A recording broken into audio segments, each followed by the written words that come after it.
ডিব্ৰুগড় খোৱাঙত বোৱাৰী সন্ধানহীন 4 এপ্ৰিলৰ পৰা সন্ধানহীন হৈ আছে দুলিয়াবাম গাঁৱৰ অনামিকা গগৈ 32 বছৰীয়া বোৱাৰীগৰাকী বজাৰলৈ গৈছিল বিবাহিত কন্যাৰ সৈতে বজাৰ কৰি ঘূৰি আহোতে কন্যা স্বামী গৃহত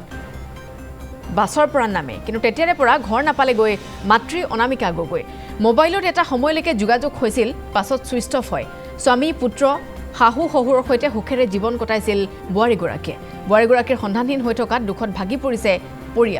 পৰিয়ালৰ লোকে ইতিমধ্যে খোৱাং থানাত এজাহাৰ দাখিল কৰিছে কোনোৱে যদি সন্ধান পায় তেতিয়াহ'লে এটা মোবাইল নম্বৰ দিছে এই নম্বৰটো যোগাযোগ কৰিবলৈ আহ্বান জনাইছে পৰিয়ালটোৱে নম্বৰটো হৈছে 8638282006 অথবা খোৱাং থানাৰ সৈতেও যোগাযোগ কৰিবলৈ আহ্বান জনাইছে পৰিয়ালৰ লোকসকলে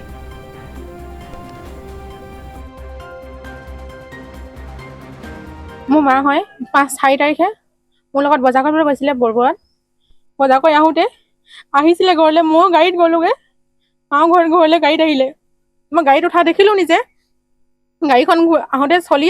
গাড়ীখন উঠা দেখিলোঁ মই নিজে ময়ো ঘৰলৈ গ'লোঁ নিজৰ মানুহজনৰ ঘৰলৈ মা ইয়াৰ ঘৰলৈ আহিলে তাৰপিছত আহোঁতে মই মাক যোগাযোগ কৰিলোঁ মাক যোগাযোগ কৰাৰ পাছত মই ৰঙালাও বজাৰলৈকে মাক মই পালোঁ তাৰপিছৰ পৰা মোৰ মা এতিয়া চুইচটো অফ মোবাইল অফ এতিয়ালৈকে একো গমেই নাপায় যদি আছে মা সোনকালে যাতে ঘূৰি আহে মোক আৰু কি এফআইআৰ দিয়া হৈ গৈছে কিবা সেনেকে একো নাই কৰা নাই ঘৰত এতিয়া মাহঁতৰ ঘৰত দদৈ আছে আইতা আছে পাপা আছে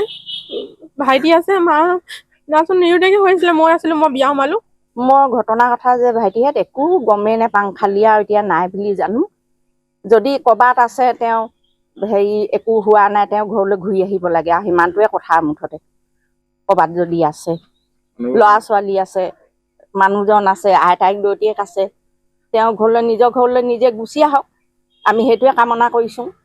অনামিকা গগৈ 32 বয়স সন্দেহ তেনেকৈ এতিয়া চকুৱে নেদেখাকৈ ভাইটি একো সন্দেহ কৰিব নোৱাৰোঁ নিজৰ চকুকেইটা যেতিয়া দেখিম তেতিয়াহে সন্দেহ কৰিব পাৰিম হয় নহয় বাৰু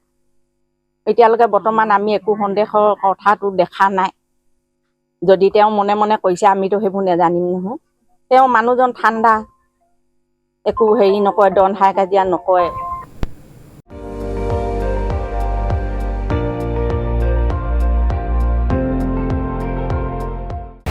আপুনি চাই আছে ND24